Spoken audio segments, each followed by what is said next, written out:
Right now, you are standing on a speck of rock 8,000 miles wide. Sounds big until you learn the sun could swallow 1,300,000 of those rocks. Sounds enormous until you learn our sun is one ordinary star among 400 billion others in a single galaxy. Sounds incomprehensible until you discover that the galaxy is one grain of sand in a cosmic ocean containing 2 trillion other grains, each packed with hundreds of billions of its own stars. And all of that, every galaxy humanity has ever photographed or imagined, fits inside a visible bubble that might represent less than 1% of what actually exists. The true scale of the universe does not just surprise you, it demolishes every intuition your brain has ever built. If you enjoy having your sense of reality completely rebuilt from the ground up, go ahead and hit that like button and subscribe. It genuinely helps this channel keep making these deep dives for you. Now, let's begin.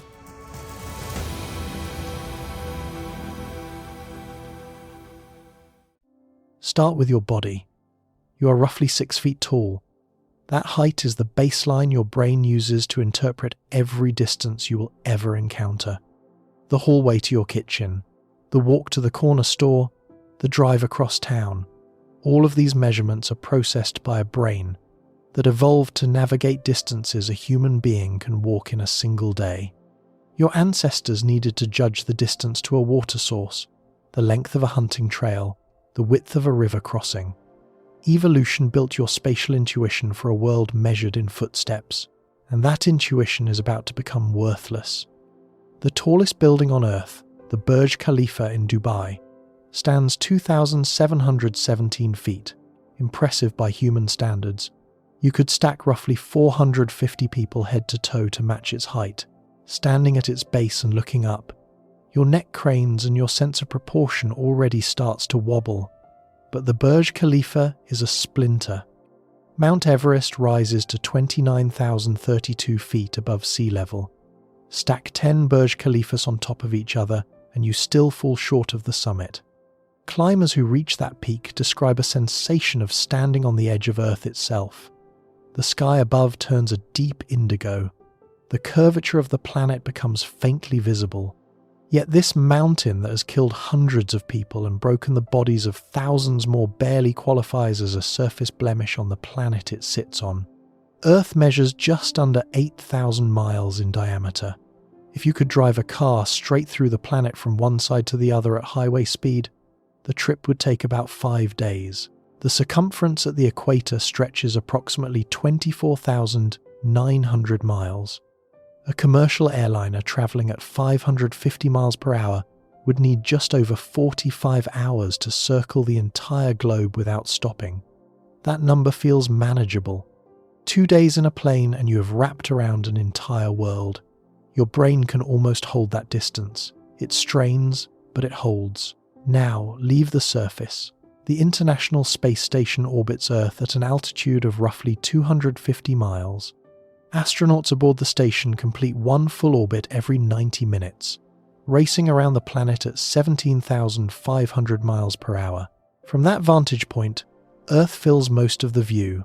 Continents drift past below. Hurricanes spiral in white pinwheels over blue oceans. The planet looks enormous and alive. But the station floats barely above the atmosphere, skimming along the outermost edge of Earth's gaseous envelope. If Earth were a basketball, the space station would orbit less than 1/4 of an inch above its surface. You would need a magnifying glass to see the gap. That is how close humanity's permanent presence in space actually is to the ground. The moon changes everything. Earth's nearest celestial neighbour orbits at an average distance of 238,900 miles. To appreciate that number, imagine lining up 30 Earths side by side, shoulder to shoulder like a row of planets. The moon sits at the far end of that line.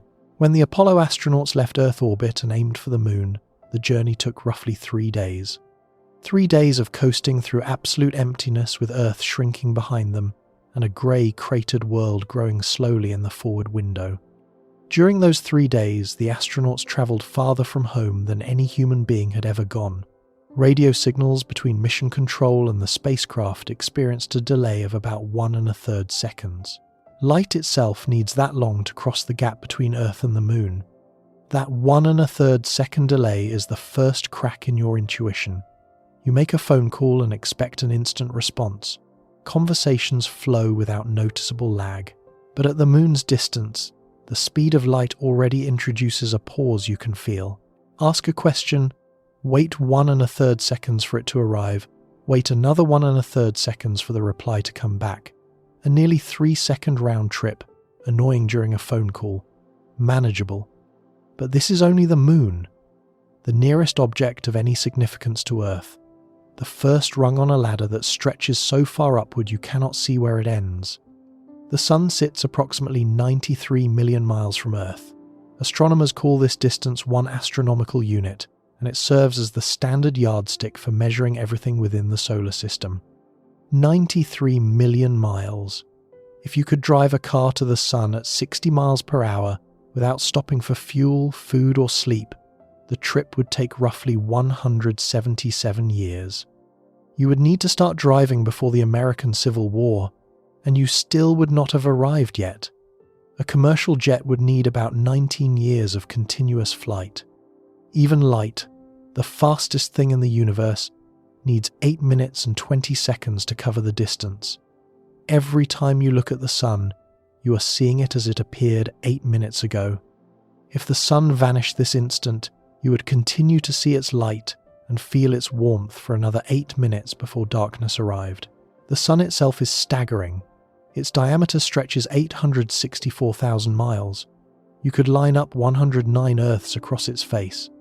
Its volume could contain approximately 1,300,000 Earths. It accounts for 99.86% of all the mass in the solar system. Every planet, every moon, every asteroid, every comet, every grain of dust orbiting our star adds up to barely a rounding error compared to the Sun itself. Jupiter, the largest planet, a gas giant so massive it could swallow all the other planets combined, is still roughly 1,000 times less massive than the Sun. Earth is a moat circling a furnace, and that furnace dominates everything within its gravitational reach. But the Sun's gravitational reach extends far beyond the familiar planets, and this is where earthly intuition begins to collapse entirely. Mars orbits the Sun at an average distance of 142 million miles, roughly 1.5 astronomical units. When Mars and Earth are on the same side of the Sun at their closest approach, the gap between them shrinks to about 34 million miles. Even at that minimum distance, a radio signal travelling at the speed of light takes over 3 minutes to cross the void. Conversations become impossible. Mission controllers sending commands to a rover on Mars must wait between 6 and 44 minutes for a round-trip response depending on orbital positions. The rover operates largely on its own, making decisions autonomously, because real-time guidance from Earth is physically impossible. The distance has made the speed of light feel slow.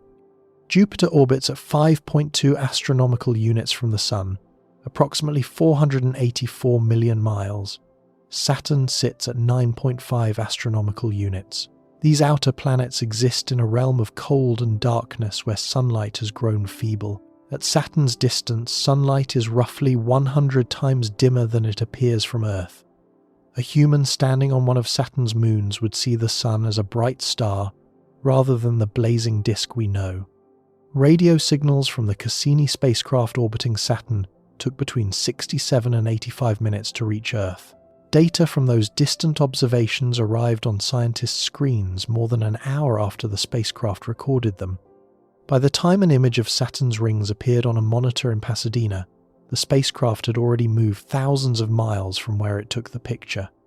Uranus orbits at roughly 19 astronomical units. Neptune, the outermost recognized planet, sits at approximately 30 astronomical units from the Sun.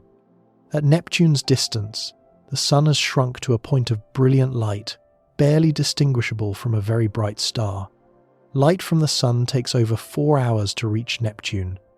A spacecraft travelling from Earth to Neptune, as Voyager 2 did, required 12 years to make the journey. 12 years of flight through mostly empty space, past gas giants and their moons, through radiation belts and magnetic fields, deeper and deeper into a solar system that kept revealing how much farther it extended than anyone intuitively expected. The Voyager missions rewrote humanity's sense of cosmic proportion. Voyager 1 launched in September 1977. As of early 2026, it has been travelling for over 48 years and has reached a distance of approximately 165 astronomical units from the Sun. That translates to more than 15 billion miles. Voyager 1 is the most distant human-made object in existence. It crossed the boundary of the heliosphere, the bubble of charged particles the Sun blows outward into space, in August 2012, becoming the first human artifact to enter interstellar space. 15 billion miles sounds like the edge of everything. It is not even close to the edge of anything. The Oort cloud marks the true outer boundary of the Sun's gravitational dominion. This theoretical shell of icy bodies is believed to surround the solar system in a roughly spherical halo, extending from about 2,000 astronomical units to as far as 100,000 astronomical units from the Sun. 100,000 astronomical units. That is approximately 1.6 light-years. The Oort cloud is so distant that objects within it take millions of years to complete a single orbit around the Sun. Comets that fall inward from this remote reservoir and streak past Earth on long elliptical paths may not return for tens of thousands or even millions of years. At Voyager 1's current speed of roughly 38,000 miles per hour, the spacecraft would need about 500 years to reach the inner edge of the Oort cloud. It would require approximately 30,000 years to pass through the cloud entirely and emerge on the other side. 30,000 years. Human civilization as we know it is roughly 10,000 years old. Voyager would need 3 times the entire span of recorded human history just to cross one structure within our own solar system. And yet, at 1.6 light-years across, the Oort cloud represents only a fraction of the distance to the nearest star. The closest stellar neighbour to our Sun is Proxima Centauri, a dim red dwarf sitting 4.24 light-years away. That means light itself, racing at 670 million miles per hour, needs over 4 years to travel from here to there.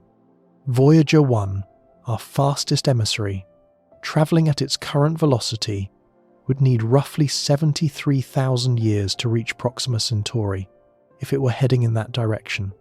73,000 years. The last ice age ended about 11,700 years ago. Voyager would need to fly for more than 6 ice ages laid end to end before it reached the nearest star. Consider what that distance means in physical terms. If you shrank the Sun down to the size of a golf ball and placed it on a table in front of you, Earth would be a grain of fine sand orbiting about 15 feet away. Jupiter would be a small pea circling at roughly 77 feet. Neptune, a slightly smaller pea, would orbit at 450 feet. The Oort cloud would extend outward for roughly 300 miles in every direction, a gravitational territory the size of a small state surrounding one golf ball. And Proxima Centauri, the nearest neighbouring golf ball, would sit approximately 750 miles away. 750 miles of absolute emptiness between 2 tiny spheres. That is the interstellar neighbourhood. That is how far apart stars actually are. This emptiness defines the solar system's true character. The planets feel like a crowded family when you see them drawn in textbook diagrams, neatly spaced along colourful orbital lines. Those diagrams are lies. They compress distances by factors of thousands to fit on a page. In reality, the solar system is almost entirely vacuum. If you threw a dart randomly into the volume of space enclosed by Neptune's orbit, the odds of hitting anything, any planet, any moon, any asteroid, are so microscopically small they are effectively zero. Space is empty. Profoundly, relentlessly, overwhelmingly empty. The objects within it are specks scattered across a void so vast that calling it big misrepresents it entirely. The New Horizons spacecraft, which flew past Pluto in July 2015, provided a visceral demonstration of this emptiness. After its encounter with Pluto at roughly 33 astronomical units from the Sun, New Horizons continued outward into the Kuiper Belt, the region of icy bodies beyond Neptune. In January 2019, it flew past Arrokoth, a small contact binary object at approximately 44 astronomical units. Beyond Arrokoth, New Horizons continues to fly through increasingly empty space. Its instruments detect the faintest whispers of solar wind particles and cosmic dust grains. The environment is as close to perfect nothingness as nature allows. Temperatures hover just a few tens of degrees above absolute zero. Sunlight has faded to a pale dot barely brighter than the surrounding stars. The spacecraft is utterly alone, surrounded by trillions of cubic miles of nothing. This loneliness has a quantitative dimension that is worth pausing on. The average density of matter within the solar system, if you spread all the mass of every planet, moon, asteroid, and comet evenly across the volume enclosed by the Oort cloud, works out to something vanishingly close to a perfect vacuum. The Sun holds virtually all the mass, and it occupies a laughably tiny fraction of the total volume. Everything else is space. Not metaphorical space. Actual, physical, three-dimensional emptiness extending in every direction for billions of miles. This is the solar system. This is everything humanity has ever physically explored, touched, or sent a machine to visit. Every Apollo mission, every Mars rover, every flyby of Jupiter and Saturn and Pluto, all of it has occurred within this single star's gravitational territory. Not one human-made object has reached another star. Not one signal we have sent has had time to travel to even the closest stellar neighbour and return. We are confined to a single tiny island in an ocean so vast that the nearest neighbouring island requires a journey measured in tens of thousands of years at our fastest current speed. And here is the detail that collapses the first layer of intuition entirely. The solar system, from the Sun out to the edge of the Oort cloud, spans roughly 3 light-years in diameter. The Milky Way galaxy, in which the solar system resides, stretches roughly 100,000 to 200,000 light-years across depending on how you measure it. That means the galaxy is at minimum 30,000 times wider than our entire solar system. Everything we have explored, every planet we have photographed, every comet we have tracked, every void we have crossed, fits inside a structure that is at least 30,000 times larger. If the solar system were a single grain of salt, the Milky Way would stretch across a full-size basketball court and beyond. We have not even begun to talk about what lies beyond the galaxy. The solar system is the smallest unit of measurement on the scale we are about to climb. Every distance you just struggle to comprehend, the 93 million miles to the Sun, the billions of miles to Neptune, the trillions of miles to the Oort cloud, all of it collapses into a single invisible point when viewed from the next level up. The numbers are about to get so much larger that the distances within our solar system will stop registering entirely. They will round to zero, not approximately zero, functionally, meaningfully, definitively zero. Voyager 1 has been flying for nearly half a century. It has travelled farther than any object humanity has ever built.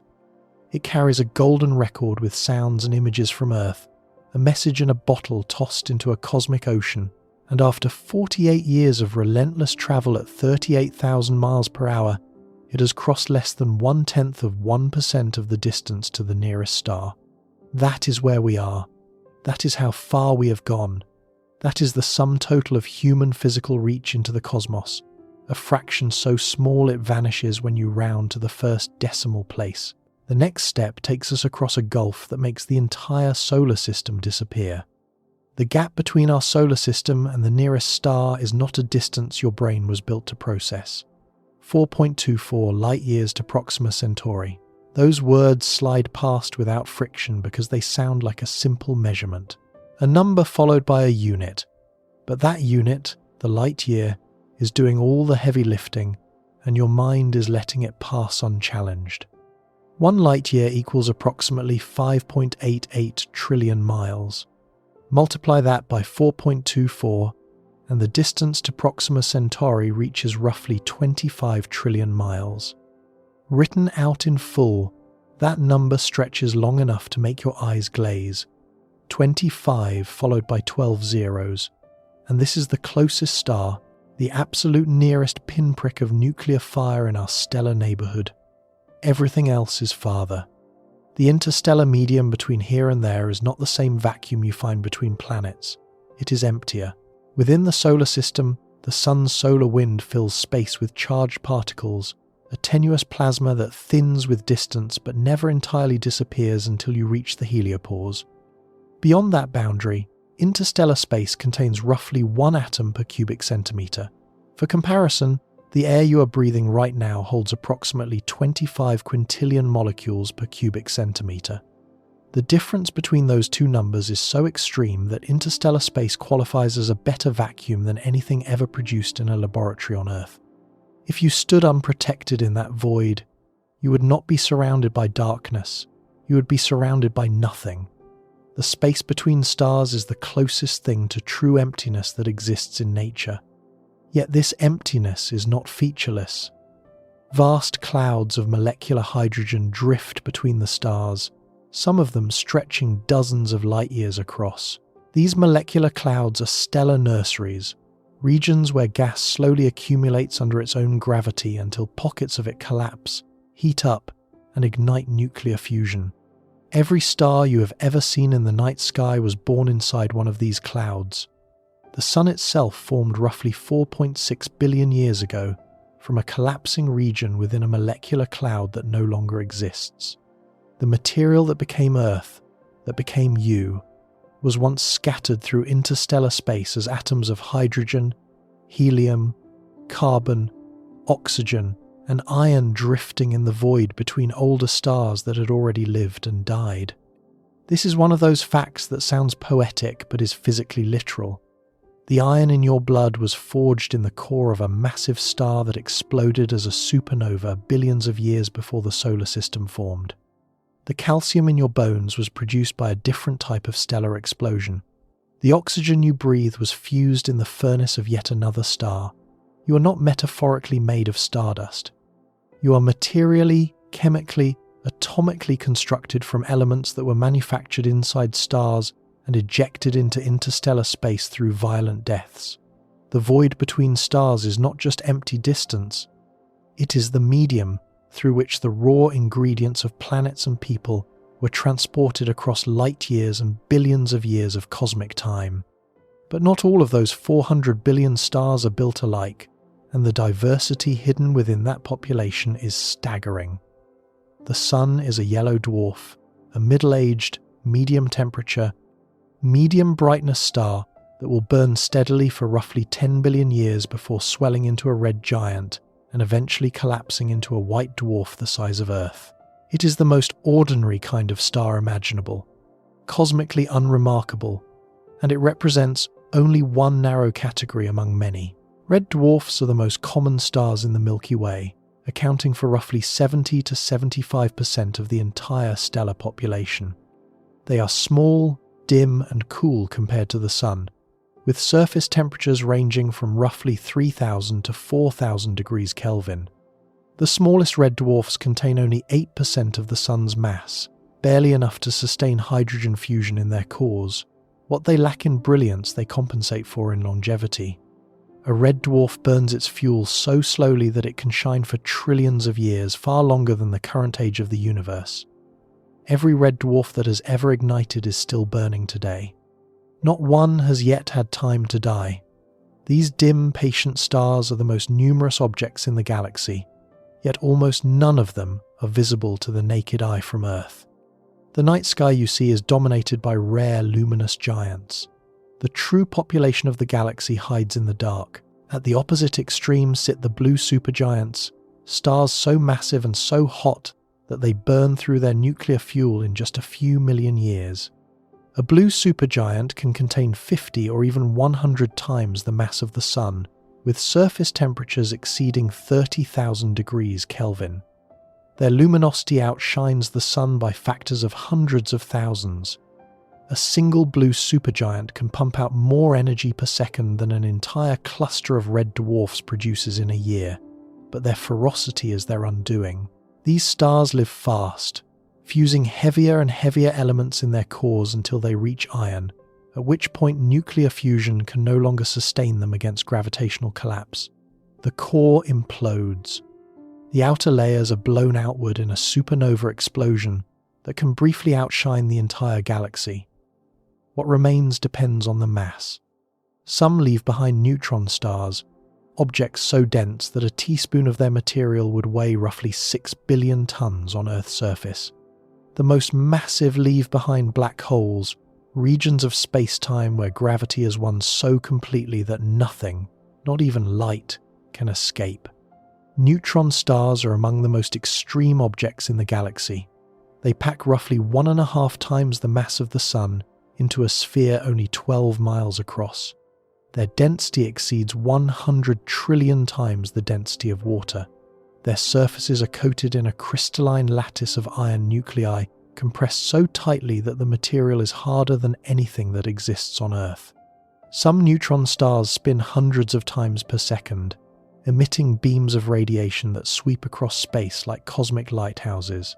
These are pulsars, and their signals are so precise that they rival atomic clocks in accuracy. Others possess magnetic fields 1 trillion times stronger than Earth's, powerful enough to erase the information on a credit card from a distance of roughly 100,000 kilometers, about 1/4 of the way to the Moon. These magnetars occasionally release bursts of energy so intense that a single flare can compress Earth's magnetosphere from tens of thousands of light-years away. The Milky Way contains an estimated 100 million to 1 billion neutron stars, and perhaps 100 million stellar mass black holes, all remnants of massive stars that lived and died over the galaxy's 13 billion year history. These corpses drift through the galactic disk and halo, invisible except when they interact with nearby matter or reveal themselves through gravitational effects. You could pass within a few light years of a black hole and never know it was there. Between the extremes of red dwarfs and blue supergiants lies an immense spectrum of stellar types, each with its own mass, temperature, luminosity, and lifespan. Orange dwarfs slightly cooler than the Sun, white main sequence stars slightly hotter, red giants that have exhausted their core hydrogen and swollen to hundreds of times the Sun's diameter, asymptotic giant branch stars shedding their outer layers into planetary nebulae, glowing shells of gas that expand into interstellar space and contribute to the raw material for new generations of stars. The galaxy is a recycling engine. Stars form from gas, burn for millions or billions of years, eject enriched material back into space when they die, and that material is gathered up again by gravity into the next generation. Each successive generation of stars contains a slightly higher proportion of heavy elements than the last, gradually enriching the galaxy's chemical inventory over cosmic time. This enrichment is why planets like Earth can exist. The first generation of stars, formed from the nearly pure hydrogen and helium left over from the Big Bang, could not have hosted rocky worlds because the heavy elements needed to build rock, iron, and water did not yet exist in significant quantities. It took billions of years of stellar nucleosynthesis, billions of years of supernovae and stellar winds scattering heavy elements into interstellar space, before the galaxy's chemical makeup was rich enough to produce the kind of planet that could support complex chemistry and eventually biology. Earth is a late-generation product. It exists because generations of stars lived and died before the Sun was born. And this brings us to one of the most profound revelations in modern astronomy. Planets are not rare curiosities. They are everywhere.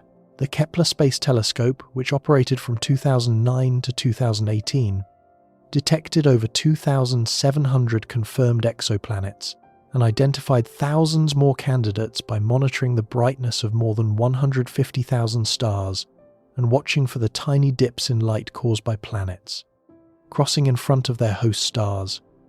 Statistical analysis of Kepler's data led to a remarkable conclusion. On average, every star in the Milky Way hosts at least one planet. Many host multiple planets. Rocky worlds in the habitable zone. the orbital region where liquid water could persist on a planetary surface, are not one in a million oddities. They may number in the tens of billions within our galaxy alone. The James Webb Space Telescope has begun examining the atmospheres of some of these worlds, searching for chemical signatures that might indicate habitability or even biological activity. Water vapor, carbon dioxide, and methane have already been detected in the atmospheres of several exoplanets. The detection of biosignature gases, combinations of atmospheric chemicals that are difficult to explain without biological processes, remains the next great frontier. If such a detection occurs, it would confirm that the Milky Way is not just a galaxy of 400 billion stars with tens of billions of rocky planets. It would be a galaxy where life has independently arisen on more than one world. The scale of the galaxy is not merely a matter of distance and star counts. It is a measure of possibility. Each additional star is another furnace. Each furnace may warm another world. Each world is another experiment in chemistry that has been running for billions of years. 400 billion experiments scattered across 200,000 light-years of space, running for up to 13 billion years. The sheer number of trials that the galaxy has conducted in the chemistry of life is so large that the question is not whether conditions for life exist elsewhere. The question is how many times those conditions have produced a result. Now widen the view. The Sun is one star among approximately 400 billion in the Milky Way galaxy. That number is not precise because large portions of the galaxy are hidden behind dense dust clouds that block visible light. But modern infrared surveys and statistical modelling converge on an estimate between 100 billion and 400 billion stars, with most recent analyses favouring the higher end. Each of these stars has its own gravitational territory, its own potential retinue of planets and moons and comets. Some are solitary like our Sun. Others exist in binary or triple systems, 2 or 3 stars locked in gravitational embrace orbiting a common centre of mass. A significant fraction, perhaps the majority, host at least one planet.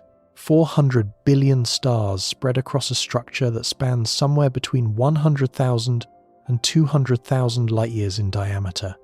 The traditional textbook figure was 100,000 light-years, but research over the past decade using stellar streams and halo star surveys has pushed that estimate significantly upward. The visible disk of stars, the bright spiral structure you see in every artist's rendering, stretches roughly 100,000 light-years. But the galaxy does not end where the bright stars thin out. Faint stellar populations extend far beyond the visible disk, and the dark matter halo, the invisible gravitational scaffolding holding everything together, reaches out to at least 250,000 light-years and possibly much farther. The Milky Way's sphere of gravitational influence is substantially larger than the glowing disk most people picture when they hear the word galaxy. That disk is remarkably thin compared to its width. The stellar disk measures roughly 2,000 light-years in thickness at the Sun's position, though it flares outward at the edges and thickens near the centre. The ratio of diameter to thickness makes the Milky Way proportionally flatter than a compact disk. If you scaled the galaxy down to the diameter of a dinner plate, the disk would be thinner than a sheet of paper. This extreme flatness results from the galaxy's rotation. Just as pizza dough flattens when spun, the rotating mass of the galaxy settled over billions of years into a thin plane where most stars, gas, and dust concentrate. The Sun orbits the galactic centre at a distance of roughly 26,000 light-years, placing us about halfway between the core and the outer edge of the visible disk. We sit within one of the galaxy's spiral arms, specifically a structure called the Orion Arm or local spur, which branches between the larger Perseus Arm and the Sagittarius Arm. Our position is neither special nor central. It is suburban. We live in a galactic neighbourhood that is neither the dense urban core nor the sparse rural outskirts, but somewhere in between, a quiet residential zone where stars are spaced a few light-years apart, and the night sky contains enough visible stars to inspire wonder without overwhelming the senses. The galactic centre, by contrast, is a place of terrifying density and violence. Stars near the core are packed thousands of times more tightly than in our neighborhood. If Earth orbited a star near the galactic center, the night sky would blaze with so many bright stars that true darkness would never fall. It would be possible to make out a book using only starlight, but that beauty would come with danger. Stellar encounters would be far more frequent. Gravitational perturbations could destabilize planetary orbits, and radiation from nearby supernovae and the central black hole would bathe everything in lethal energy. At the very center of the Milky Way sits Sagittarius A star, a supermassive black hole with a mass of roughly 4 million times that of our Sun. This object was confirmed through decades of painstaking observation. Astronomers tracked individual stars orbiting the galactic center and measured their trajectories with extraordinary precision. One star, designated S2, completes an orbit around Sagittarius A star every 16 years, reaching speeds of roughly 2.5% of the speed of light at its closest approach. The only object massive enough and compact enough to produce those orbital velocities without being visible is a black hole.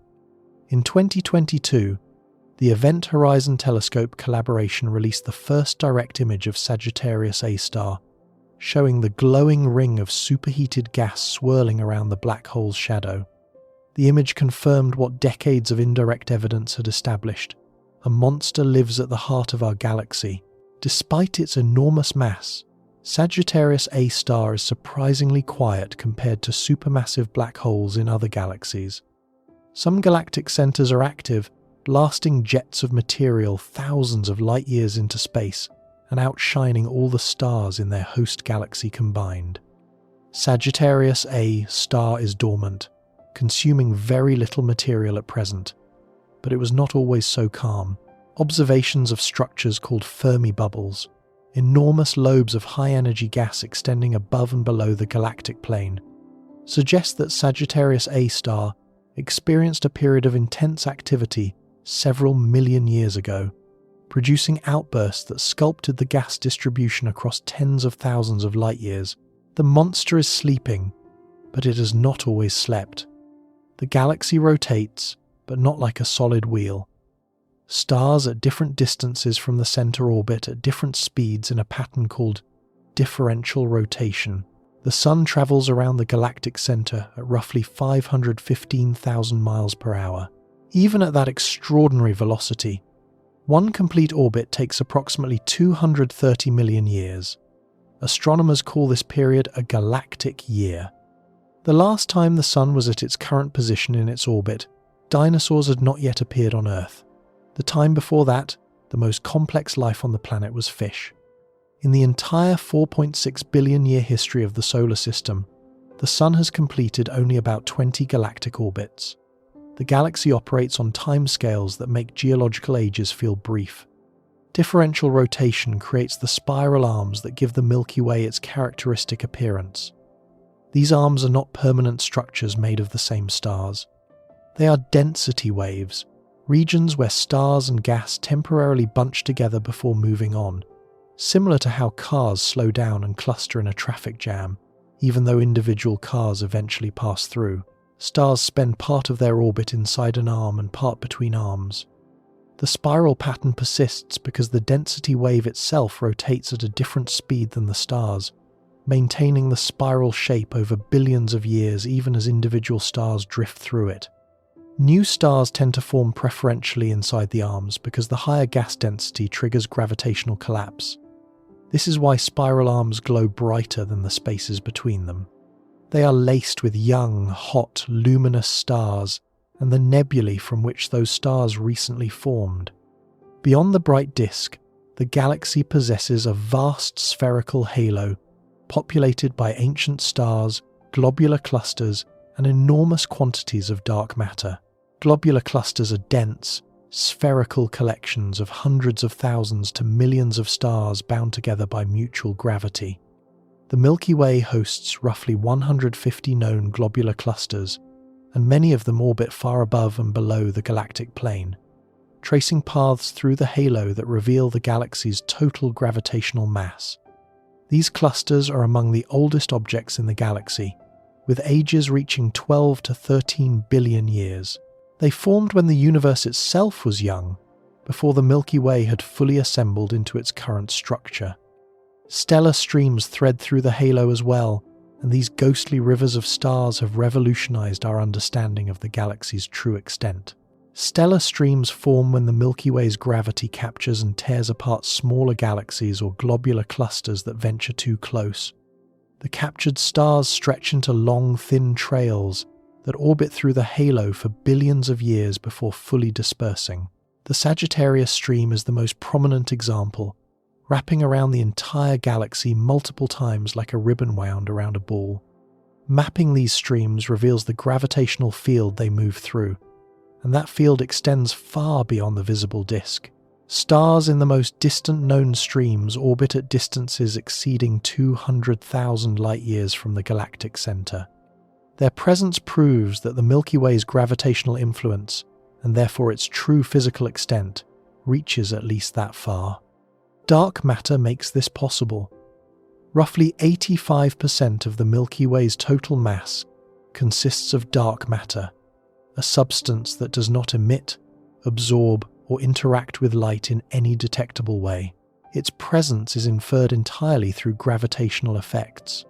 Stars in the outer galaxy orbit faster than they should based on the visible mass alone.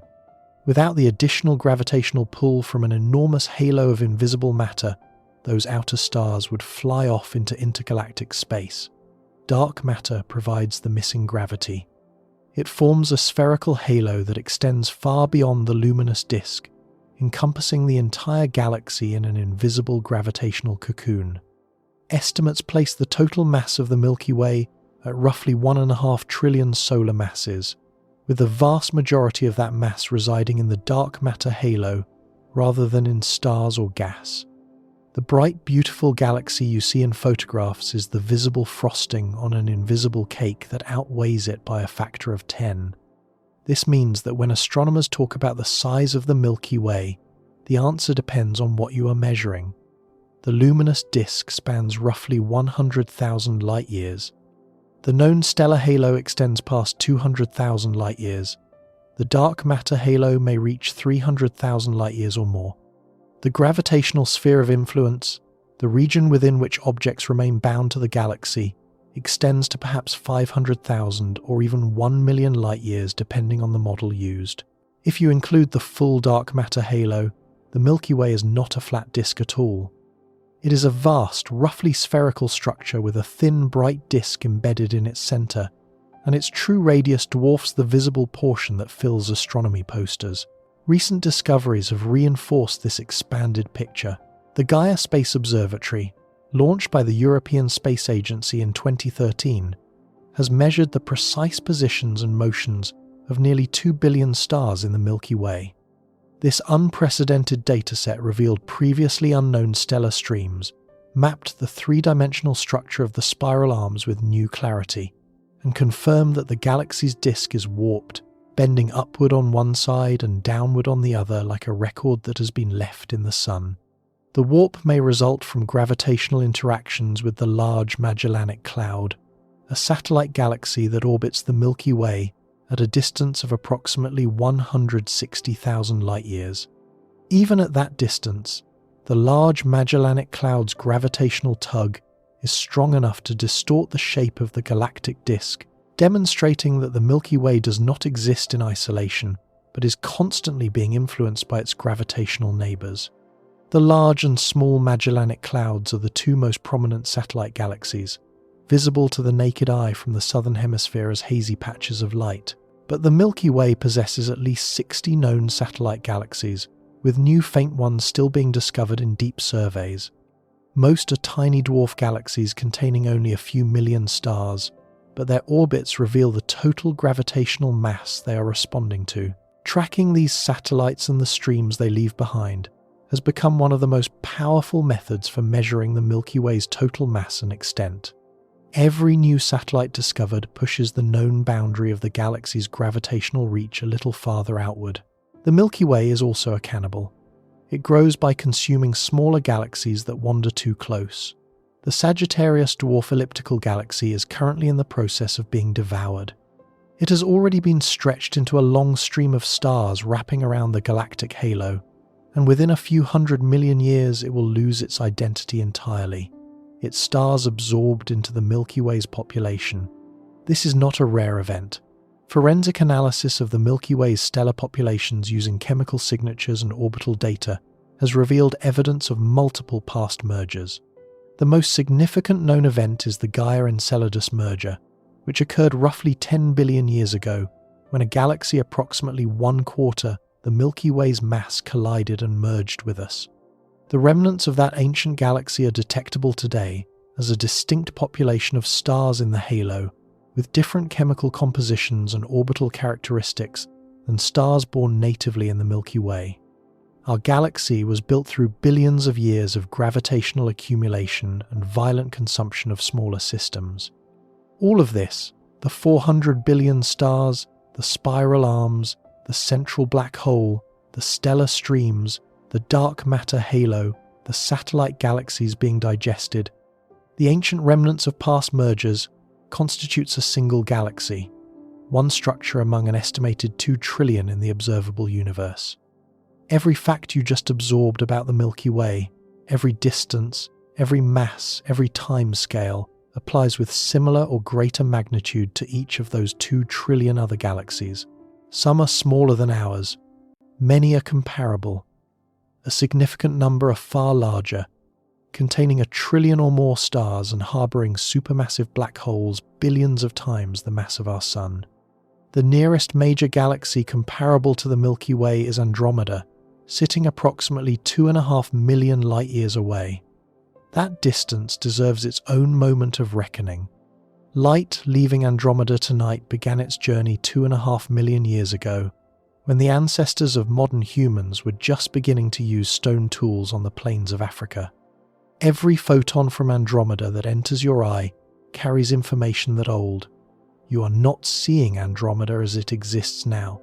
You are seeing a ghost, an image preserved in ancient light, a portrait of a galaxy as it appeared before your species existed. 2.5 million light-years is the distance to our nearest large neighbour, and it is roughly 10 times the diameter of the Milky Way itself. The space between our galaxy and Andromeda is a gulf so immense that the entire Milky Way, all 200,000 light-years of gravitational territory, all 400 billion stars, all 1.5 trillion solar masses of matter, visible and invisible, could be placed in that gap 12 times over with room to spare. That gap is mostly empty. A few faint dwarf galaxies drift through it. Wisps of intergalactic gas occupy the space at densities even lower than the interstellar medium. Temperatures in this intergalactic void hover near the cosmic background level, just a few degrees above absolute zero. This is the true wilderness of the cosmos, not the space between planets, not the space between stars, but the space between galaxies. A void so deep and so empty that light needs millions of years to cross it at the fastest speed the universe allows. And yet, Andromeda is practically next door. It belongs to the same small gravitational family as the Milky Way, a collection called the Local Group. Beyond the Local Group, the next comparable cluster of galaxies lies tens of millions of light-years away. Beyond that, hundreds of millions. Beyond that, billions. Each step outward multiplies the distance by factors so large that the previous scale vanishes into irrelevance. The Milky Way, this colossal structure that took the entire second part of our journey to describe, a galaxy so vast that light needs 200,000 years to cross it, so massive that trillions of solar masses of matter hold it together, so old that its most ancient stars formed when the universe was barely 1 billion years into its existence. This galaxy is about to shrink to a single luminous dot in the next frame of the cosmic picture. Everything we have discussed so far, the solar system, the interstellar void, the spiral arms, the galactic halo, collapses into one point of light among billions. The next scale up makes the Milky Way look the way Earth looked from the edge of the solar system. Small, getting smaller, and nowhere near the end. Andromeda is falling toward us, not drifting, not wandering, falling.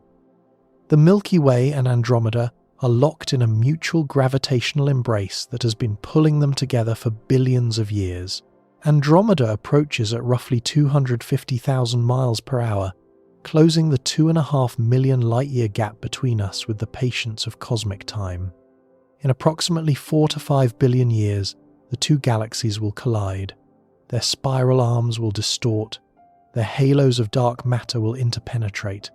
Hundreds of billions of stars will rearrange themselves over the course of 1 billion years into a single massive elliptical galaxy that astronomers have preemptively named Milky. The collision sounds catastrophic, but individual stars are so widely separated that direct stellar impacts will be extraordinarily rare. The Sun, if it still exists at that point, will likely survive the merger with its planets intact, flung into a new orbit around the combined galactic center. The violence of a galaxy collision is gravitational, not physical. It reshapes structure without smashing the components.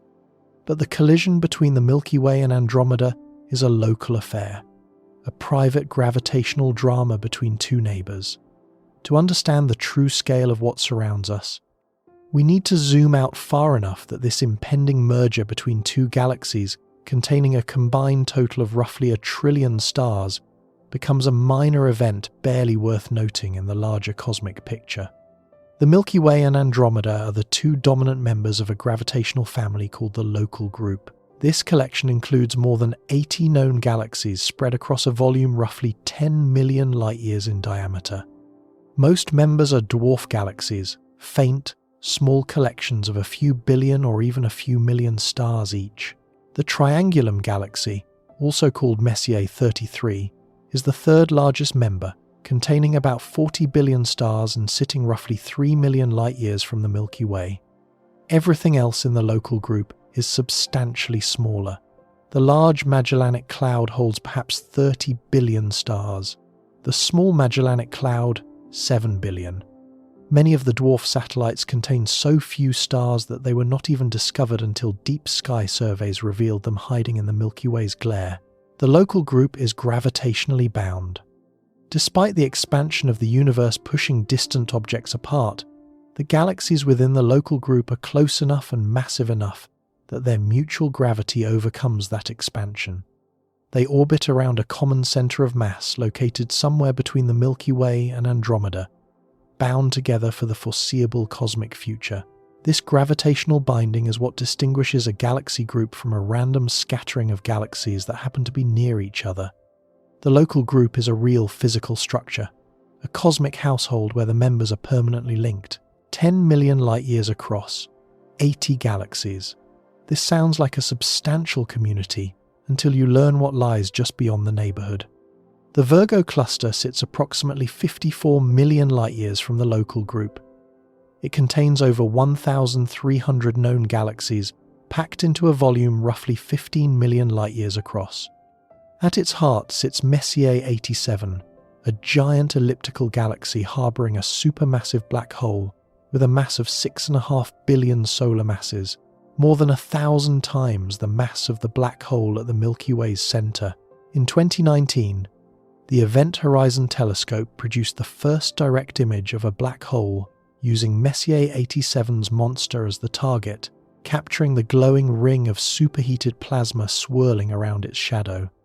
That image travelled 54 million light-years to reach us, meaning the light was emitted when the earliest ancestors of modern horses were beginning to appear on Earth. The Virgo cluster is not just larger than the Local Group. It is a fundamentally different category of structure. Galaxy clusters are the most massive gravitationally bound objects in the universe.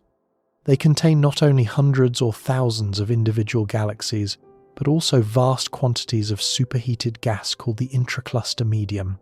This gas, heated to tens of millions of degrees by the gravitational energy of the cluster's formation, glows in X-ray wavelengths and actually contains more mass than all the stars in all the cluster's galaxies combined.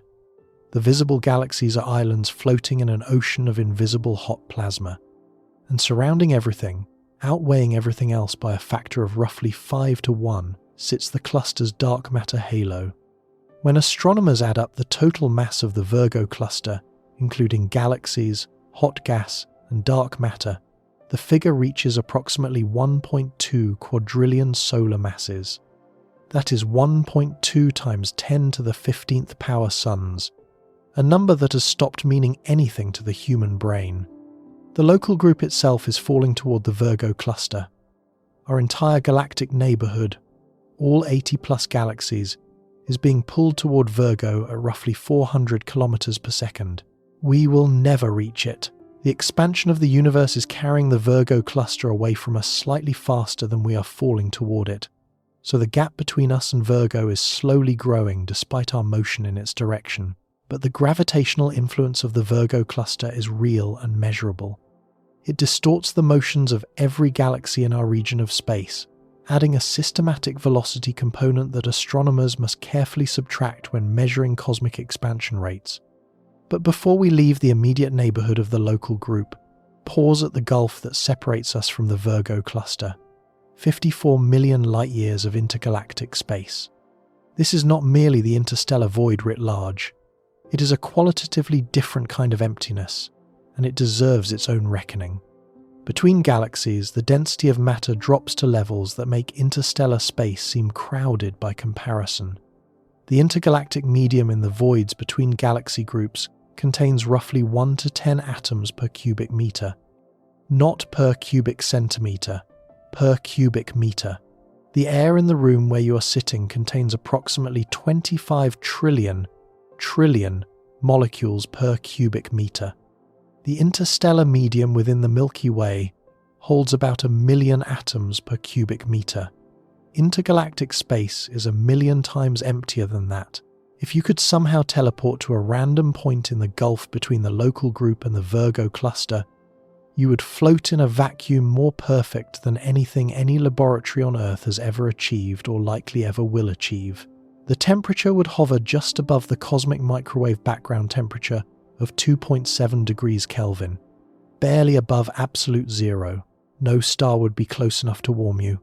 No galaxy would be close enough to see with the naked eye except as the faintest imaginable smudge. The darkness would be absolute, the silence total, the isolation complete.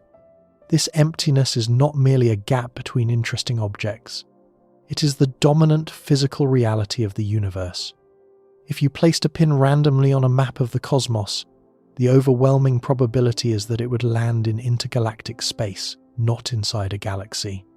Most of the universe is void. Galaxies are the exceptions, rare condensations of matter floating in an ocean of almost nothing. We live in one of those exceptions, which gives us a deeply misleading impression of how full the universe is.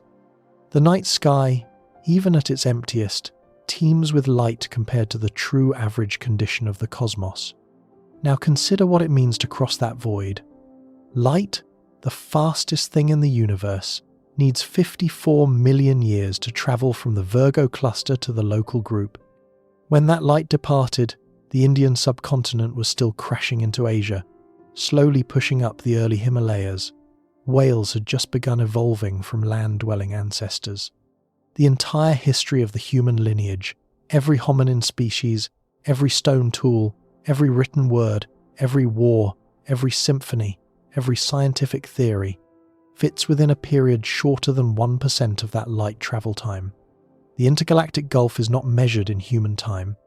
It is measured in evolutionary time, in geological time, in spans so vast that entire branches of life's tree grow, flourish, and go extinct, while a single photon crosses from one galaxy cluster to another.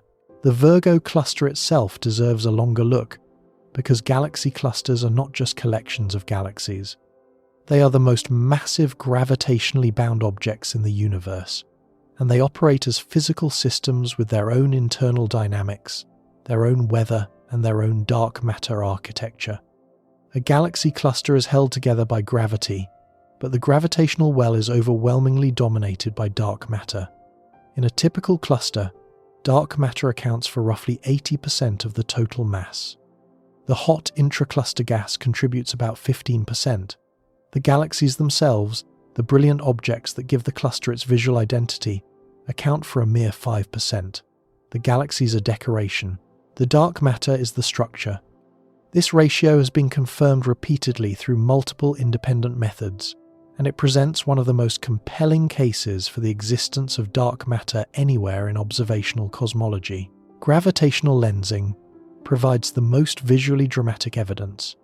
When light from a distant galaxy passes near a massive cluster, the cluster's gravity bends the light, distorting and magnifying the background galaxy's image.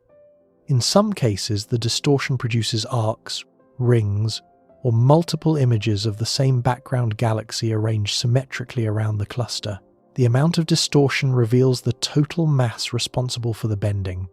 When astronomers calculate the mass required to produce the observed lensing effects, they consistently find far more mass than the visible galaxies and hot gas can account for. The missing mass is dark matter. The Bullet Cluster, located roughly 3.8 billion light-years from Earth, provides what many physicists consider the single most convincing direct evidence for dark matter. This system consists of two galaxy clusters that collided at roughly 10 million miles per hour. During the collision, the hot gas from each cluster, which interacts electromagnetically, slammed together and slowed down, piling up between the two clusters. This gas is visible in X-ray observations as a bright concentration between the clusters. But gravitational lensing maps reveal that the majority of the mass in each cluster passed straight through the collision without slowing down at all. The dark matter components of the two clusters, which interact only through gravity, sailed through each other like ghosts. The result is a system where the visible mass and the gravitational mass are spatially separated. The gas is in the middle. The dark matter is on the outsides. This separation is essentially impossible to explain without invoking a form of matter that does not interact with ordinary matter except through gravity. The Bullet Cluster is dark matter's fingerprint, caught in the act. The hot gas that fills galaxy clusters is itself a remarkable substance. It reaches temperatures of 100 million degrees, far hotter than the cores of most stars. At these temperatures, atoms are fully ionized, stripped of all their electrons, forming a plasma that glows intensely in X-ray wavelengths. This intracluster medium is not a minor component. It contains more baryonic mass, meaning ordinary matter made of protons and neutrons, than all the stars in all the cluster's galaxies combined. The galaxies contribute most of the light, the gas contributes most of the normal matter. Neither one dominates the gravitational budget. That belongs to dark matter.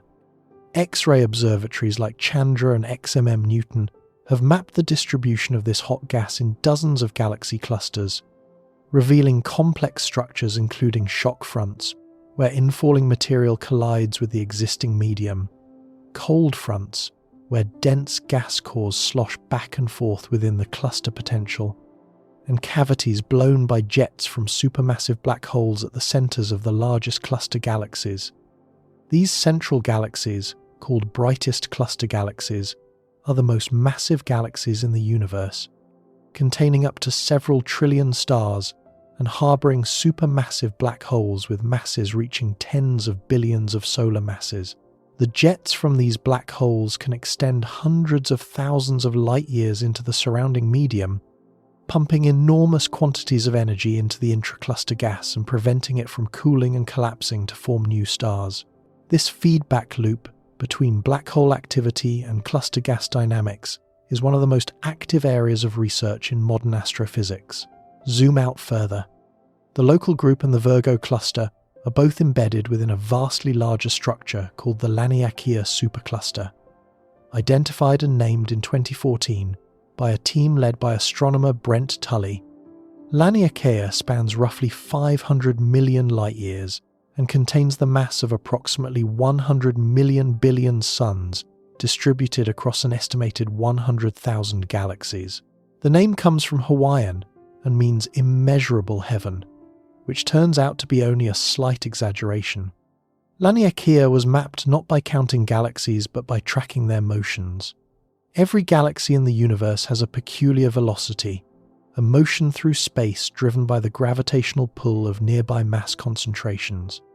By measuring the peculiar velocities of thousands of galaxies, Tully's team identified coherent flow patterns where galaxies across enormous volumes of space were all streaming in the same general direction.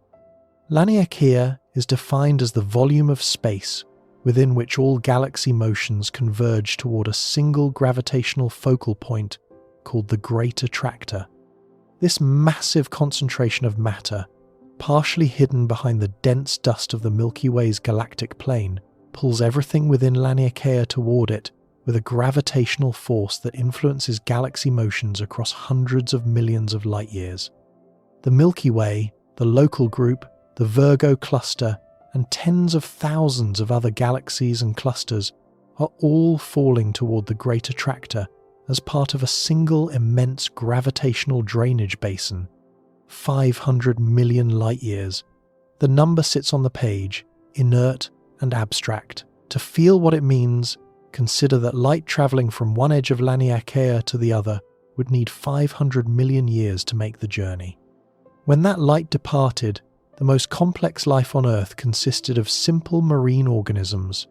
Fish had not yet evolved. The entire Cambrian explosion, the rise of vertebrates, the age of dinosaurs, the evolution of mammals, and the emergence of human civilization would all occur during that single beam of light's transit across one supercluster. And Laniakea is not alone. It borders other superclusters. The Perseus-Pisces supercluster lies adjacent to Laniakea. The Shapley supercluster, one of the most massive concentrations of galaxies in the nearby universe, sits roughly 650 million light-years away and exerts its own enormous gravitational pull. Laniakea itself may be falling toward Shapley as part of an even larger flow pattern that astronomers are still working to map. The hierarchy of gravitational structures does not stop at superclusters. It continues upward into the largest patterns of matter distribution the universe contains. This is where the cosmic web reveals itself. If you could somehow step outside the universe and look at the distribution of all matter across billions of light years, you would not see galaxies scattered randomly through space. You would see a vast interconnected network of filaments, walls, and nodes, resembling the structure of a sponge, or the neural connections in a brain, or the pattern of soap bubbles in a foam. This network is called the cosmic web, and it represents the largest scale organization of matter in existence. The cosmic web consists of 4 types of structures.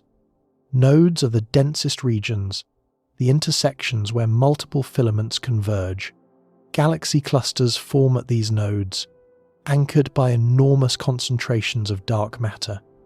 Filaments are long, thread-like bridges of dark matter and gas stretching between nodes, often spanning hundreds of millions of light-years in length, while maintaining widths of only 10 to 20 million light-years.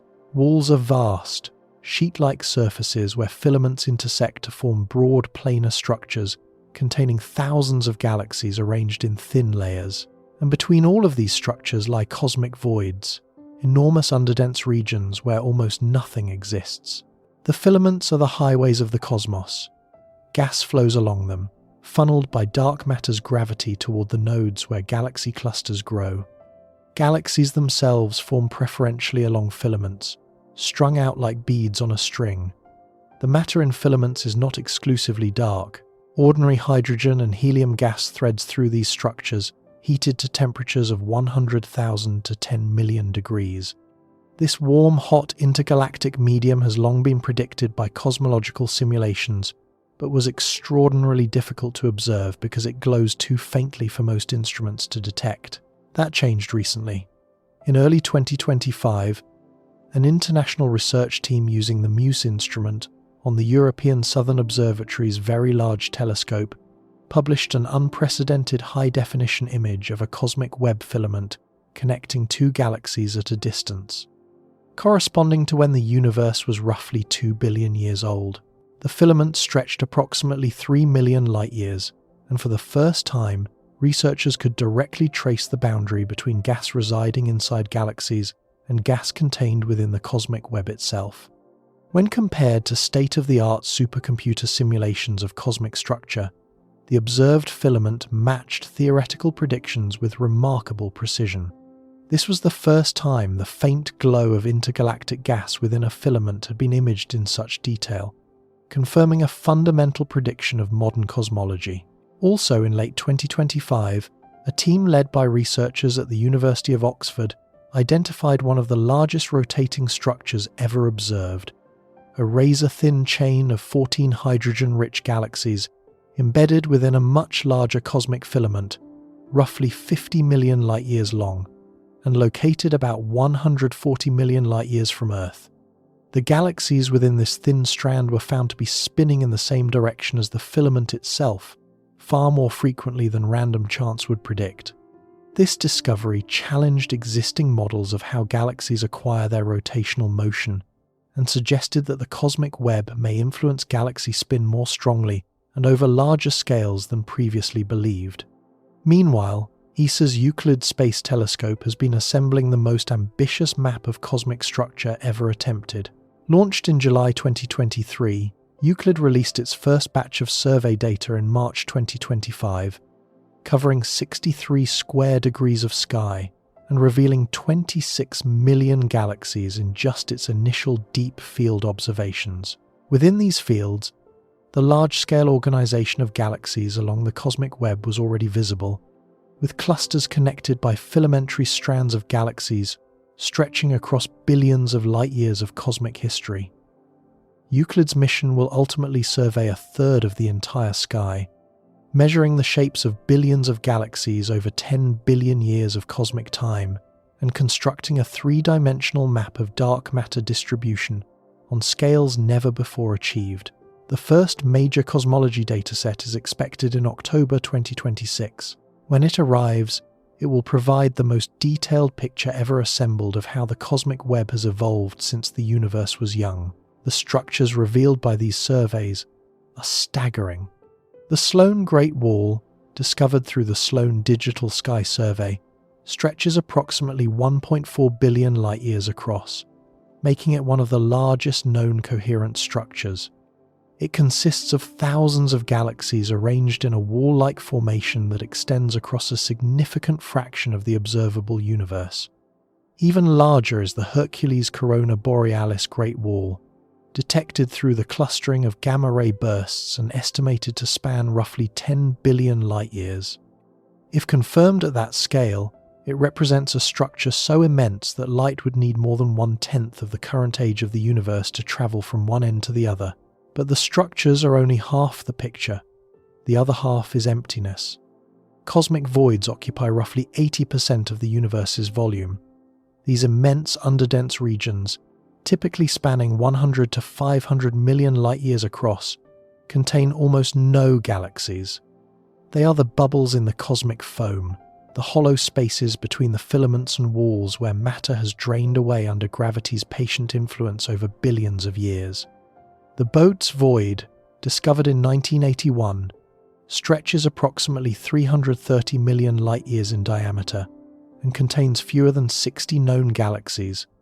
If the Milky Way sat at the center of the Boat's void, the nearest large galaxy would be so distant it would appear as a faint smudge, detectable only through powerful telescopes. The night sky would be vastly emptier than what we see from our position in the cosmic web.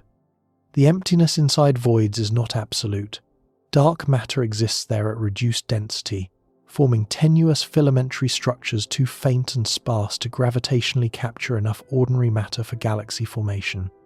Dark energy, which appears to maintain constant density regardless of how much space expands, dominates voids completely. With so little matter to resist expansion, voids grow faster than the cosmic average, inflating like balloons and pushing their boundaries outward into the surrounding filaments. This process has been ongoing for billions of years and will continue indefinitely. Voids are getting larger, filaments are getting thinner. The contrast between dense regions and empty regions is increasing over time. The cosmic web is slowly dissolving, its delicate structure being stretched apart by the relentless pressure of dark energy. The origin of all this structure traces back to the first moments after the Big Bang. In the initial fraction of a second, during the epoch of cosmic inflation, quantum fluctuations in the density of the primordial plasma were stretched to macroscopic scales. These fluctuations were extraordinarily tiny, variations of roughly 1 part in 100,000, but they were enough. Regions with slightly higher density attracted slightly more matter through gravity. Regions with slightly lower density lost matter to their denser neighbours. Over hundreds of millions of years, this process amplified. Dense regions collapsed into the first stars, which gathered into galaxies, which clustered into groups, which aligned along filaments. Underdense regions emptied further, expanding into voids. The cosmic web is the final product of gravitational amplification, acting on quantum noise for 13.8 billion years. The largest structures in the visible universe grew from the smallest fluctuations physics allows. The cosmic microwave background radiation provides a snapshot of those fluctuations when the universe was just 380,000 years old. Satellites including COBE, WMAP, and Planck mapped tiny temperature variations across the entire sky, revealing the seeds of all future structure. Warmer spots corresponded to slightly denser regions. Cooler spots corresponded to slightly less dense regions. Scientists feed these measured patterns into supercomputer simulations that model how gravity, dark matter, dark energy, and ordinary matter interact over billions of years. The resulting simulated universes produce cosmic webs that match the observed one with impressive fidelity. Filaments form in the simulations at the same scales and densities as real filaments. Voids open up with the same sizes and emptiness. Galaxy clusters emerge at the nodes with comparable masses and temperatures. This agreement between theory and observation is one of the great triumphs of modern cosmology. We understand, in broad strokes, how the cosmic web formed and why it looks the way it does, but the agreement is not perfect. Some observed structures appear larger or more extreme than simulations comfortably produce. The Hercules Corona Borealis Great Wall, if its size is confirmed, pushes the limits of what standard cosmological models predict. Supervoids like the KBC void, estimated at roughly 2 billion light-years in diameter with a density deficit of around 20%, are rare enough in simulations that their existence raises questions about whether our models fully capture the range of cosmic structure. These tensions are not crises, they are frontiers, places where observation pushes theory to evolve and improve. The cosmic web also serves as a laboratory for studying dark energy, the mysterious force driving cosmic acceleration. Because voids expand faster than average and clusters resist expansion through their concentrated gravity, comparing the growth rates of different cosmic structures at different epochs in cosmic history allows scientists to measure how dark energy's influence has changed over time. The Euclid mission was designed precisely for this purpose. By mapping how the shapes and positions of billions of galaxies have shifted over the past 10 billion years, Euclid will test whether dark energy is a cosmological constant, unchanging and uniform, or whether it varies in strength across space and time. Either answer would be revolutionary. A constant dark energy confirms the simplest theoretical model, but leaves its fundamental nature unexplained. A varying dark energy demands entirely new physics that no current theory fully provides. Consider now the full scope of what the cosmic web represents. You began this journey standing on a planet 8,000 miles wide. You crossed a solar system whose gravitational boundary extends roughly 2 light-years. You traversed interstellar space to appreciate a galaxy 200,000 light-years across. You stepped out to the local group at 10 million light-years, the Virgo cluster at 54 million light-years, the Laniakea Supercluster at 500 million light-years. And now the cosmic web stretches before you in every direction. A tapestry of filaments, walls, clusters, and voids, extending for billions of light-years, organized into patterns so large that individual galaxies are less than specks within them. Every galaxy ever photographed by the Hubble Space Telescope, every cluster mapped by X-ray observatories, every supercluster identified through galaxy surveys, exists as a minor feature within this web. The Milky Way, the structure whose size consumed an entire section of this story, is a single node in a single filament within a single supercluster within a web that extends to the limits of what we can observe. The Virgo cluster, with its 1,300 galaxies and quadrillion solar masses, is one node among millions. Laniakea, with its 100,000 galaxies, is one drainage basin among countless others. To appreciate what has just happened in this journey, consider the following chain of containment, each link of which would have been incomprehensible to the occupants of the previous one. Earth is one planet orbiting one star. That star is one among 400 billion in a galaxy. That galaxy is one of more than 80 in the local group. The local group is one small structure falling toward the Virgo cluster. The Virgo cluster is one node among many in the Laniakea Supercluster. Laniakea is one supercluster among millions in the observable cosmic web. Each structure contains the previous one, the way an ocean contains a single drop of water, and at every step the transition from one scale to the next rendered the previous scale invisible. Here is a way to feel the compression. If you represented the entire observable universe as a sphere the size of Earth, the Laniakea Supercluster would be the size of a mid-sized city inside it, roughly 70 kilometers across. The Virgo cluster would shrink to a couple of kilometers, a short walk through a single neighborhood. The local group would compress to a little over a kilometer, barely a few city blocks. The Milky Way would be the length of a swimming pool. And the solar system, everything humanity has physically explored, every spacecraft we have ever launched, every signal we have ever sent, would be smaller than a single bacterium. A bacterium inside a swimming pool, inside a neighborhood, inside a city, inside the Earth. That is the compression. Each level does not merely reduce the previous one, it annihilates it. The cosmic web achieves something no smaller structure can. It reveals the universe's blueprint. The pattern of filaments, walls, and voids is not random. It is the direct, inevitable consequence of gravity, acting on the initial density fluctuations from the Big Bang across 13.8 billion years of cosmic evolution. Every thread of the web traces a line of slightly higher primordial density. Every void marks a region that started with slightly less matter than its surroundings. The cosmic web is a fossil record of the quantum fluctuations that occurred during cosmic inflation, magnified from subatomic scales to structures spanning billions of light years. It is the universe's autobiography, written in the language of gravity and time. The web is also a clock. Because light travels at a finite speed, observing cosmic structure at different distances means observing it at different ages. Nearby filaments and clusters show the web as it exists today. Distant ones show how it looked billions of years ago. By comparing the web's structure at different epochs, astronomers can watch cosmic evolution in action. The filaments were denser in the past. The voids were smaller. Clusters were less massive. The web was tighter, more compact, less defined. Watching the web evolve over cosmic time is like watching a time-lapse of frost crystals forming on a window, except the window is billions of light years across, and the frost took 10 billion years to grow.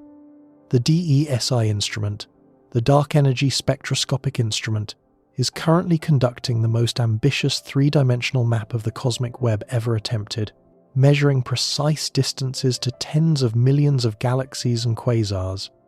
Its early results, released in stages beginning in 2024, have already produced the most detailed picture of how cosmic expansion has evolved over the past 11 billion years. Combined with Euclid's wide-field imaging and the James Webb Space Telescope's deep spectroscopy, these surveys are converging on a comprehensive understanding of how the cosmic web grew from primordial seeds into the vast structure we observe today. Every new survey reveals the same humbling truth. The structures we can see are immense beyond comprehension, and they are contained within a volume that may be an infinitesimal fraction of the whole. And the cosmic web itself is contained within something. A boundary, not a wall or an edge, but a horizon imposed by the speed of light and the age of the universe. Everything we have discussed so far, from your footsteps to filaments spanning billions of light years, exists inside a finite volume of space defined by how far light has traveled since the universe began. Beyond that boundary lies more universe, potentially infinitely more, that we have never seen and may never see. The cosmic web, in all its staggering immensity, is about to fit inside a single sphere. and that sphere may turn out to be an atom-sized fraction of what actually exists. The observable universe has a diameter of approximately 93 billion light-years.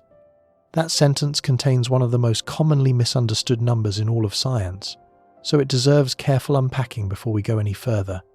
The universe is 13.8 billion years old. Light has been travelling since the cosmos became transparent to radiation roughly 380,000 years after the Big Bang. You might reasonably expect, then, that the farthest thing we could possibly see is 13.8 billion light-years away. But the universe has been expanding throughout that entire time. Objects that emitted light 13.8 billion years ago were much closer to us when that light began its journey. During the billions of years that light has been travelling toward Earth, the expansion of space has been carrying those objects farther and farther away. By the time their ancient photons finally reach our telescopes, the objects themselves have been swept outward to a current distance of approximately 46.5 billion light-years. Double that to account for the opposite direction, and you get the full diameter. 93 billion light-years. The observable universe is vastly larger than the age of the universe naively implies, because space itself has been stretching while the light was in transit. This observable sphere is centered on Earth, not because Earth is special, but because the observable universe is defined by the observer's location. Every point in the cosmos has its own observable sphere, centered on itself, extending 46.5 billion light-years in every direction. An astronomer on a planet in the Andromeda galaxy would have a slightly different observable volume, overlapping with ours in most places, but extending 2.5 million light-years farther in one direction and falling 2.5 million light-years short in the opposite direction. Every observer sits at the center of their own visible cosmos. This is not a privilege. It is a geometric inevitability of finite light speed in an expanding universe. Within this sphere, current estimates place the total number of galaxies at roughly 2 trillion. That figure, published by a team using Hubble Space Telescope data combined with mathematical modelling, accounts for the many small, faint galaxies that fall below the detection threshold of even our most powerful instruments. Each of those 2 trillion galaxies contains anywhere from a few million to several trillion stars. Summing across the entire observable volume produces a total stellar population on the order of 10 to the 24th power. That is 1 septillion stars. Written out, the number is a 1, followed by 24 zeros. There are more stars in the observable universe than grains of sand on every beach, in every desert, on every seafloor, across the entire surface of the Earth. And the pace of discovery continues to accelerate. In January 2026, astronomers confirmed that a galaxy designated MOM Z14, discovered using the James Webb Space Telescope, is the most distant galaxy ever spectroscopically verified. Its light reveals the universe as it appeared just 280 million years after the Big Bang, corresponding to a redshift of 14.44. The galaxy is currently located approximately 33.8 billion light-years from Earth due to cosmic expansion during the intervening eons. MOM Z14 is brighter, more compact, and more chemically enriched than theoretical models predicted for galaxies forming so soon after the origin of the universe.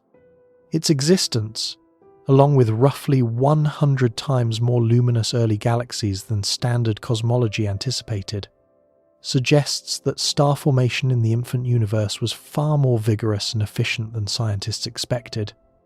The JWST has not just pushed back our observational frontier, it has revealed that the early universe was assembling complex structures with a speed that challenges the models we built to explain it. The farthest boundary of our observable volume is not marked by distant galaxies, it is marked by a wall of light. The cosmic microwave background radiation is the oldest electromagnetic signal in existence, released when the universe was approximately 380,000 years old and had cooled enough for the first stable atoms to form. Before that moment, the universe was an opaque fog of plasma so hot and dense that photons could not travel more than microscopic distances without scattering off free electrons. When atoms formed and the electrons were captured into orbits, the fog cleared. Light was suddenly free to travel, and it has been streaming through space ever since. That primordial light now arrives at Earth from every direction. Stretched by 13.8 billion years of cosmic expansion into microwave wavelengths, with a temperature of approximately 2.725 degrees above absolute zero. It is extraordinarily uniform. In every direction astronomers look, the temperature is the same to within a few hundred thousandths of a degree. This uniformity tells us that the early universe was almost perfectly smooth, with only the faintest ripples of density variation seeded by quantum fluctuations during inflation. Those ripples, mapped in exquisite detail by the Planck satellite, encode the initial conditions from which all cosmic structure eventually grew. Every galaxy, every cluster, every filament of the cosmic web traces its ancestry to the pattern of infinitesimal temperature variations in the cosmic microwave background. The cosmic microwave background also sets an absolute observational limit. No electromagnetic telescope can see beyond it. Before the universe became transparent, no light was free to travel, so no images of earlier epochs can ever be captured using photons. The first 380,000 years of cosmic history are hidden behind this wall of ancient radiation. Other observational windows may eventually pierce this barrier. Gravitational waves generated during inflation could carry information from even earlier moments.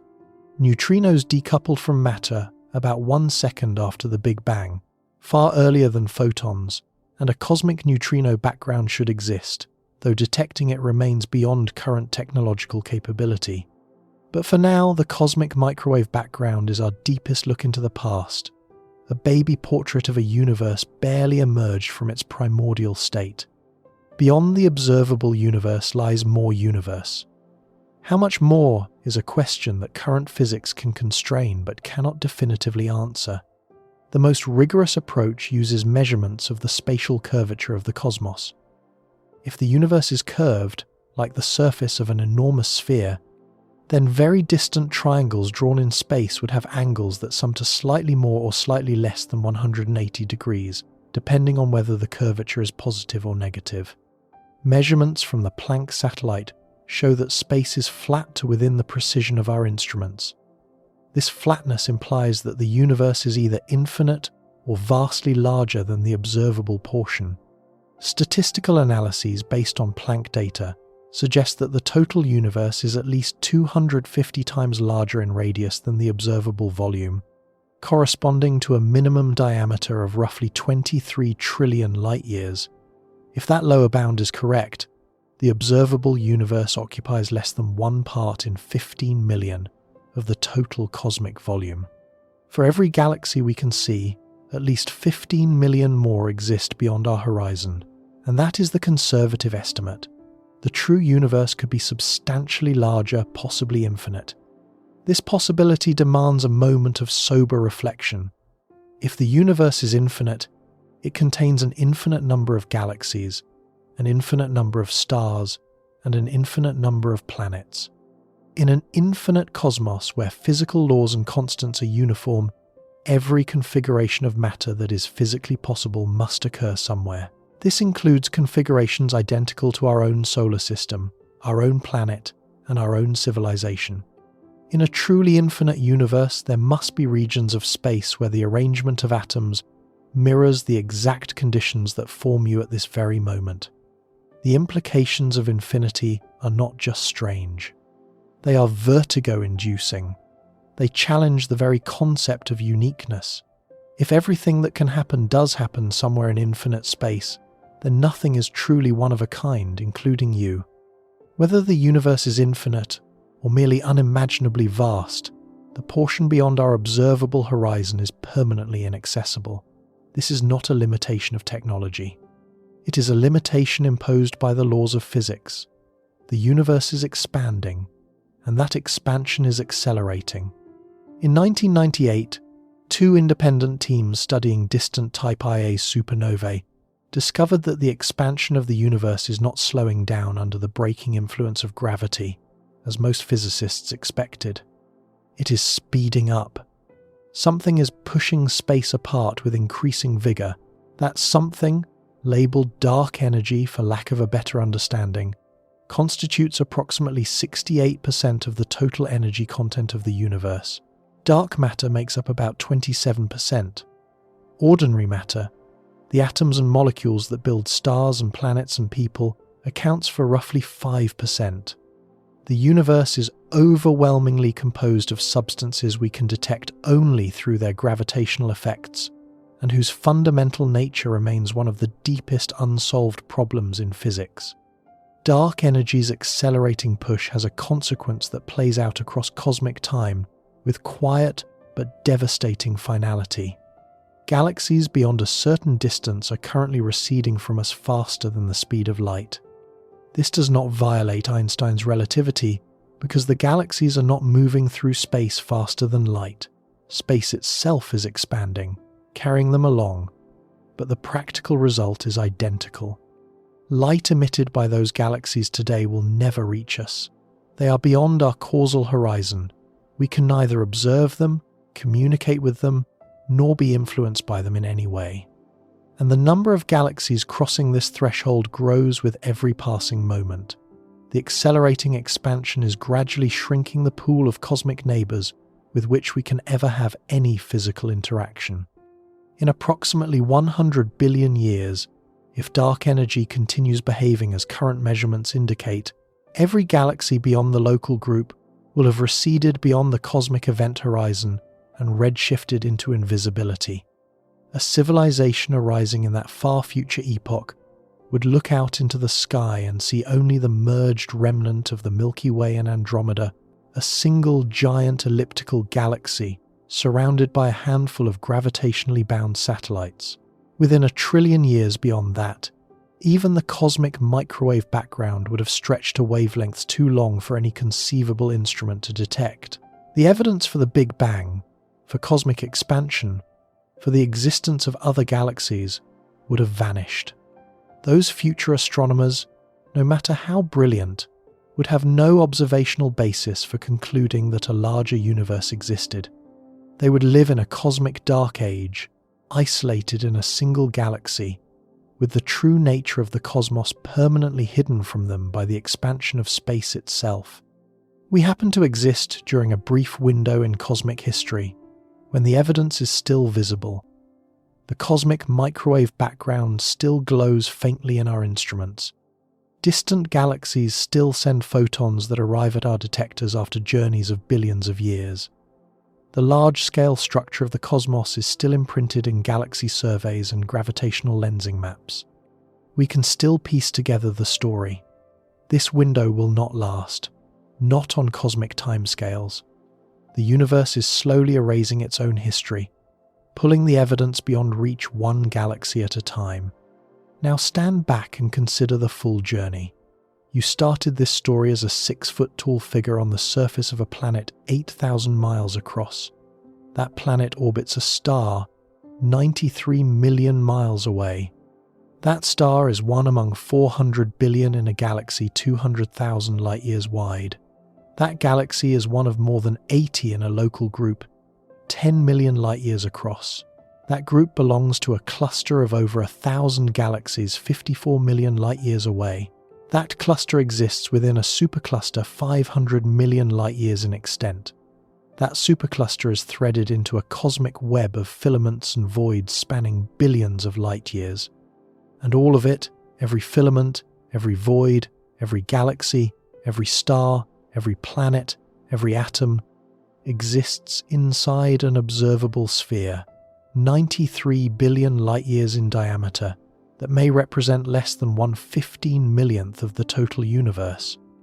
Each of those steps followed the same pattern.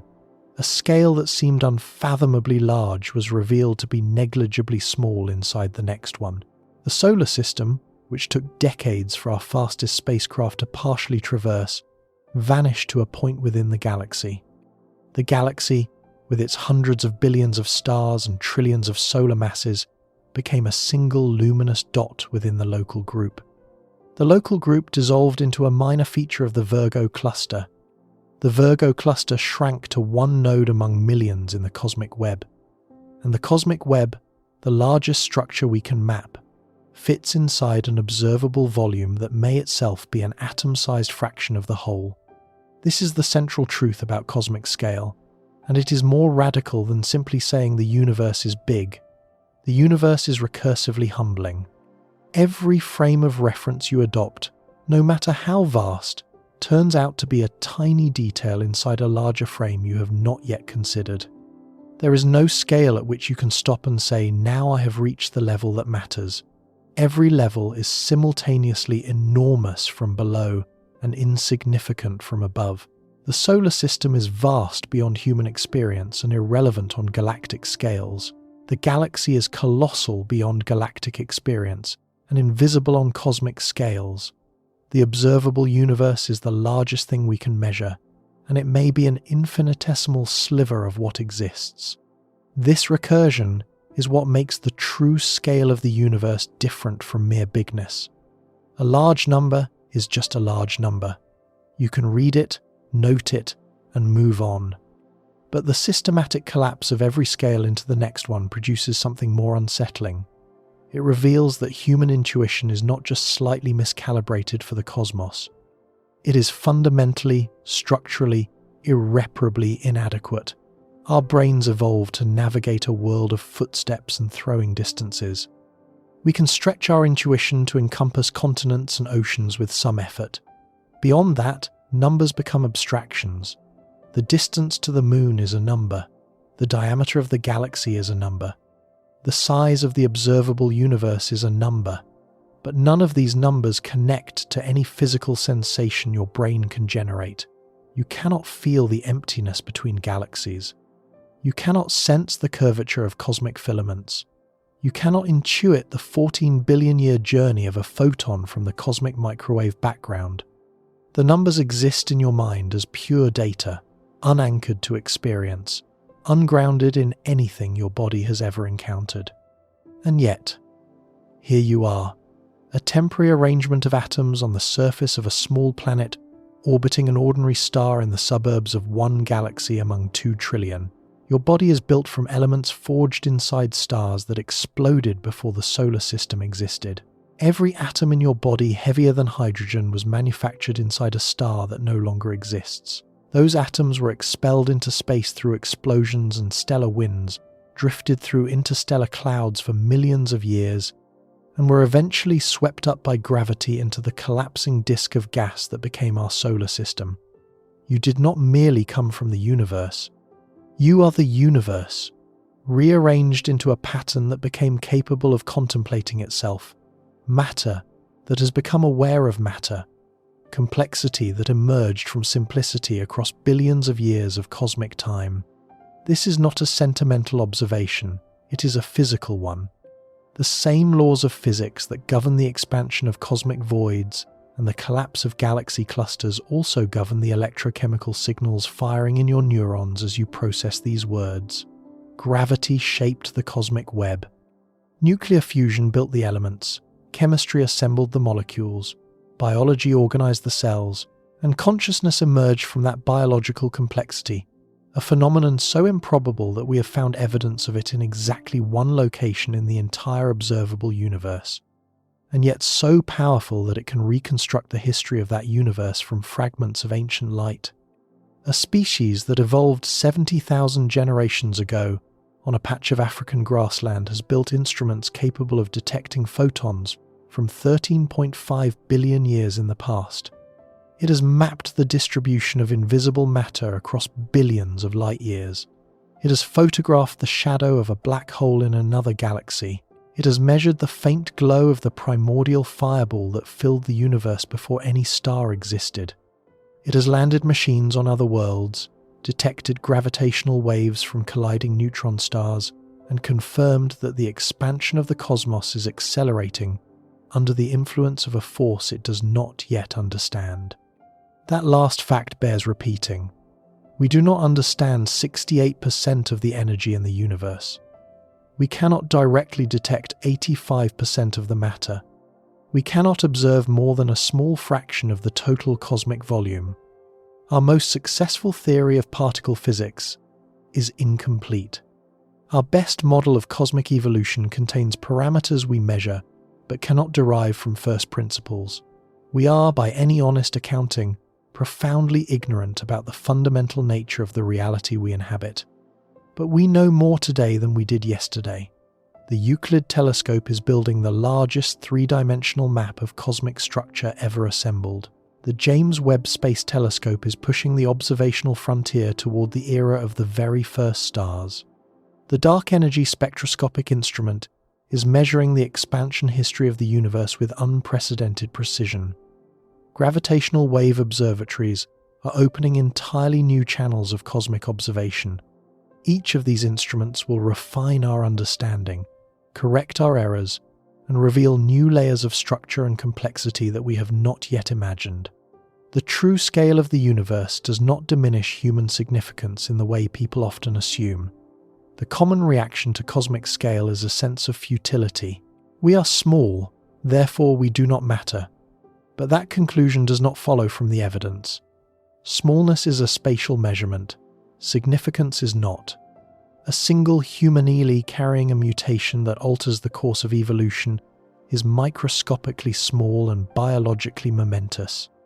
A single equation written on a chalkboard can redirect the technological trajectory of a civilization.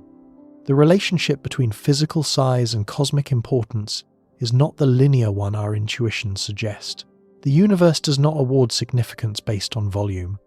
What the true scale of the universe actually reveals is something more nuanced and more extraordinary. It reveals that the cosmos is structured in a way that permits, across billions of years and billions of light years, the emergence of organized complexity from initial simplicity. Quantum fluctuations became cosmic structure.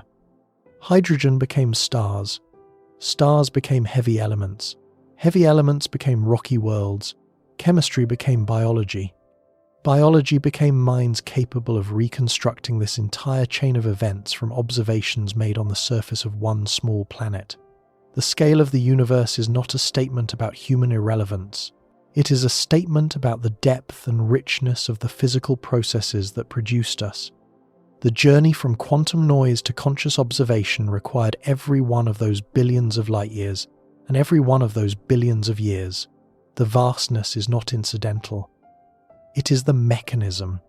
You are sitting on a rock 8,000 miles wide, orbiting a star that is one of 400 billion, inside a galaxy that is one of 2 trillion, within an observable volume that may be 1/15,000,000th of the whole. Every scale you thought was the biggest turned out to be a rounding error inside the next one. The numbers are real. The distances are physical. And none of it, not a single light year, is wasted. Because somewhere in that incomprehensible expanse of space and time, the universe did something that no amount of emptiness can diminish. It woke up, looked around, and began to measure itself.